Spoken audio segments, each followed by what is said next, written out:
రైలు ప్రయాణంలో ప్రపంచం ఇప్పటివరకు చూడని ఒక మహా విప్లవానికి చైనా నాంది పలుకుతోంది. ఇప్పటికే గంటకు 501 కిలోమీటర్ల వేగంతో వెళ్లే మాగ్లెవ్ రైళ్లతో రికార్డులు సృష్టిస్తున్న చైనా ఇప్పుడు ఏకంగా శబ్ద వేగాన్ని ఛేదించే సూపర్సోనిక్ రైలును సిద్ధం చేస్తోంది.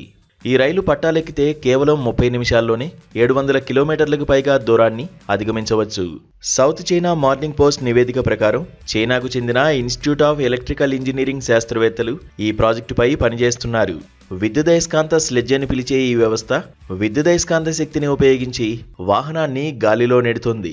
2023లో జరిగిన ప్రయోగాల్లో 1 టన్ను బరువున్న వాహనాన్ని మాక్ 1 వేగంతో పంపించి శాస్త్రవేత్తలు ప్రపంచాన్ని ఆశ్చర్యపరిచారు. అంత వేగంతో ప్రయాణించేటప్పుడు ఎదురయ్యే అతిపెద్ద సమస్య షాక్ వేవ్స్. దీనివల్ల రైలు నియంత్రణ కోల్పోయే ప్రమాదం ఉంటుంది.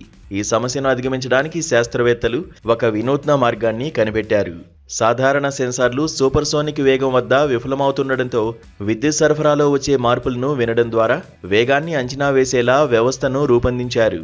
శబ్దం వక్రీకరణలను రద్దు చేసి 98.9% ఖచ్చితత్వంతో వేగాన్ని ట్రాక్ చేసే అల్గారిథంను జూఫీ బృందం అభివృద్ధి చేశారు.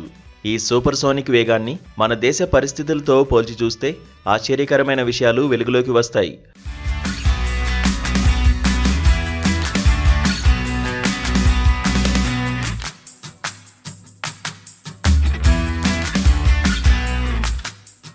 ప్రస్తుతం కాశీ నుంచి మధుర పుణ్యక్షేత్రాల మధ్య 713 కిలోమీటర్ల దూరాన్ని ప్రయాణించాలంటే రైల్లో కనీసం 11 గంటల సమయం పడుతుంది.